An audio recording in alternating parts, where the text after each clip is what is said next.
Olá pessoal, tudo bem? Aqui é o professor Djalma. Eu estou aqui hoje para falar um pouquinho sobre essa questão da eleição americana também, em relação também aos sistemas de apuração, a forma de eleição e, e alguns exageros que algumas pessoas, né, falam aí a respeito de situações que possam estar ocorrendo no mundo, operações como a Storm, etc., além da questão da ideologia e política. Vamos começar com a questão dessas urnas, né? Então, falando do Brasil, nós temos um sistema com urnas eletrônicas. Então, o nosso sistema ele é baseado num sistema de votação única e exclusivamente eletrônica. Aí muitos têm se falado que deveria ser também com voto impresso, né? Muitos alegam também que o próprio TSE tenha negado, vamos dizer assim, a forma do uso do voto impresso, porque isso seria retroagir a uma tecnologia que seria então, isso uma coisa inconstitucional. Só que tem um porém, o voto no Brasil nunca foi impresso. Existe uma diferença entre voto manual e voto impresso. O voto impresso é gerado por sistemas eletrônicos. O voto manual que existia no Brasil era preenchido à mão. Então no Brasil nunca houve voto impresso, começa por aí.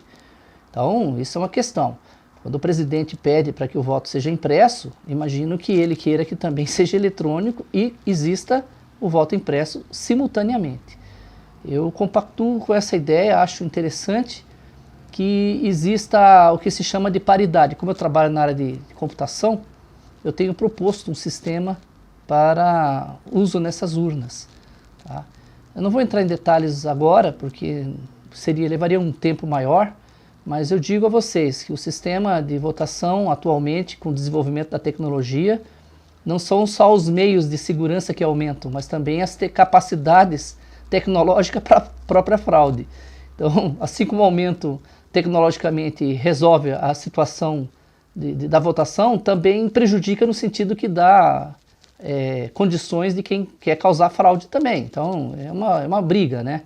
E isso implica que, ao meu ver, né, como trabalho na área de computação, eu vejo que a segurança dos sistemas, elas partem do princípio da dualidade ou da paridade entre sistemas que estão fazendo simultaneamente a votação, porque um vai checar o outro. Essa paridade, que a gente chama assim, vai ajudar no processo eleitoral, na lisura, na transparência, né, na segurança, na questão antifraude. Então isso é um dado importante e eu quero, em breve, se possível, apresentar a minha proposta do sistema, né, de urnas sem fraudes ao presidente, né?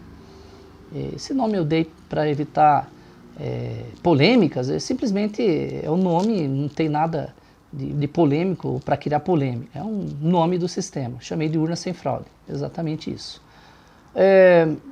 Com relação à votação nos Estados Unidos, nós sabemos que eles lá votam um pouco diferente do que acontece no Brasil. No Brasil, simplesmente, as pessoas vão votar, são obrigadas a ir votar, lá não é obrigatório o voto, vai quem quer, aqui já é obrigatório, e simplesmente nessa massa que vai, aqui no Brasil, fazer, vamos dizer assim, sufragar o seu voto, é escolhido quem votar, quem tiver a maior quantidade de votos recebe, né? Logicamente vence.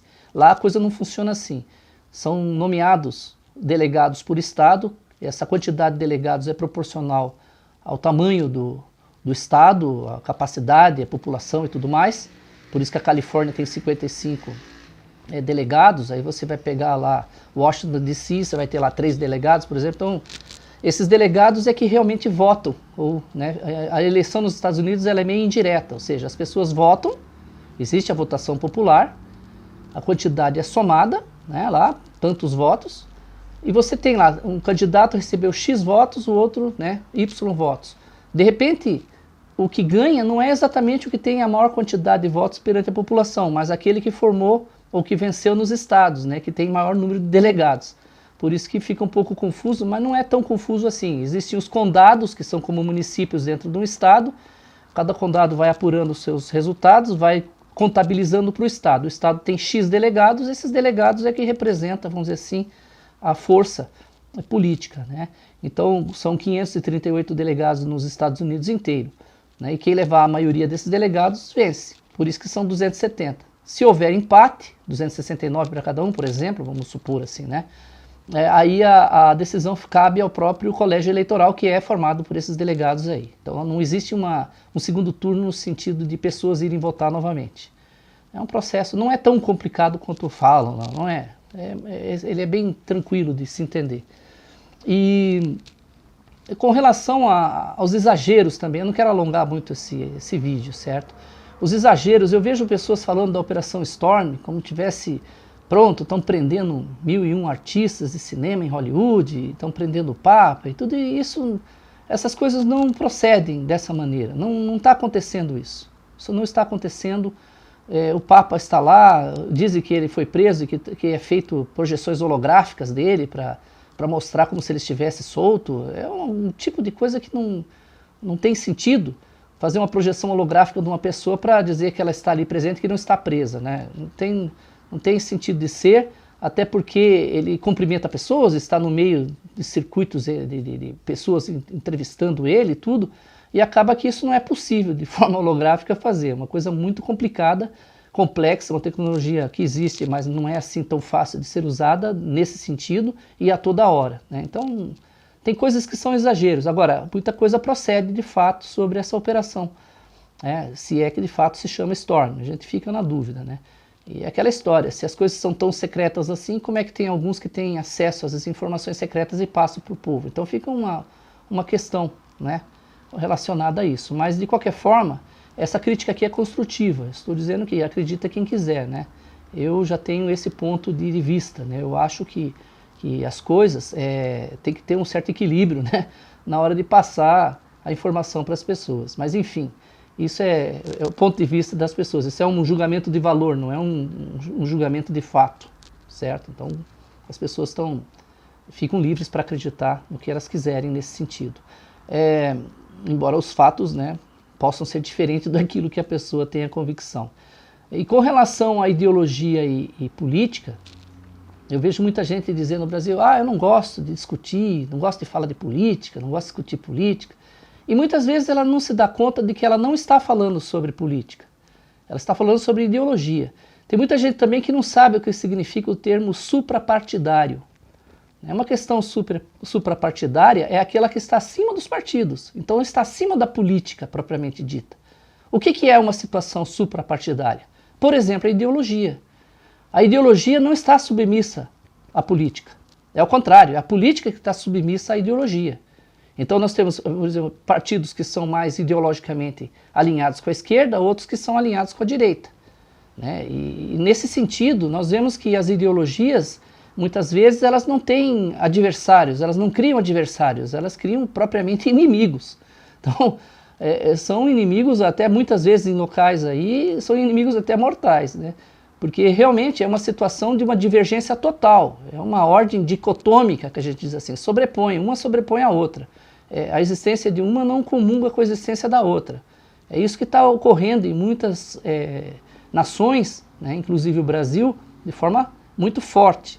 Então nós vemos aí situações onde o comunismo, né, representado aí com o marxismo e outras ideologias afins, elas são expressas em vários partidos. Então as pessoas quando dizem, eu não discuto política, na verdade quer dizer, eu não estou discutindo ideologia, né? A ideologia é um caso a ser pensado realmente, a pessoa tem que entender a distinção que existe entre políticas e ideologias. No campo ou no âmbito político, para resolver as situações é muito fácil, basta você trocar os políticos, né? Você tem eleições, você troca, resolve, mas quando a situação é ideológica, a coisa é mais complicada para ser resolvida. É isso que eu queria deixar esse recado para vocês, tá certo? Então, eu acho que eu fiz uma abordagem aqui de uns 10 minutinhos, mas que envolveu vários assuntos, vários tópicos aqui. Então, por exemplo, quando o José Dirceu fala que vai tomar a força, o poder, nem que seja a força, né, que ele já chegou a esboçar essa frase, são situações que não são democráticas, né? Não pode. Como é que você vai fazer dentro da democracia uma tomada à força? Isso é incoerente. Mas enfim, né, é o povo que tem que decidir. Se nós estamos numa democracia, quem manda é o povo. É isso que diz a ordem democrática. Eu gostaria de pedir que vocês se inscrevessem no canal Nossa Praça Israel, logicamente também no canal Bolsonaro 2022 para quem não for inscrito, também clicando no sininho das notificações em ambos os canais e se cadastrando em nosso sistema para concorrer a uma dessas 12 medalhas. São as medalhas de Israel, tá? Que nós estamos oferecendo aqui no canal, né, como opção de sorteio para quem se cadastrar no nosso sistema e estar inscrito nos 2 canais, Nossa Praça Israel e Bolsonaro 2022. Acompanhe a medalha, como vocês devem saber, um papiro, né, com o certificado de autenticidade da medalha aqui, né, impresso em 3 idiomas, com traduções juramentadas, em hebraico e em inglês. Além disso, a pessoa recebe também um título como esse, certo? Então esse título aqui dá direito a uma série de vantagens e a pessoa vencendo, né, ganhando essa medalha por sorteio, estará automaticamente concorrendo ao prêmio maior, que é ou uma dupla de passagens com 15 dias, né, por 15 dias, com todas as despesas de operadora de turismo pagas, mais R$5.000 de ajuda de custo, né, isso é uma opção, um par de passagens que a pessoa pode escolher, ou uma luminária muito especial, de um valor grande, uma joia, uma verdadeira joia, que também a pessoa pode optar por esse prêmio, caso não queira as viagens. Então fica aqui, né, o recado. Muito obrigado a todos.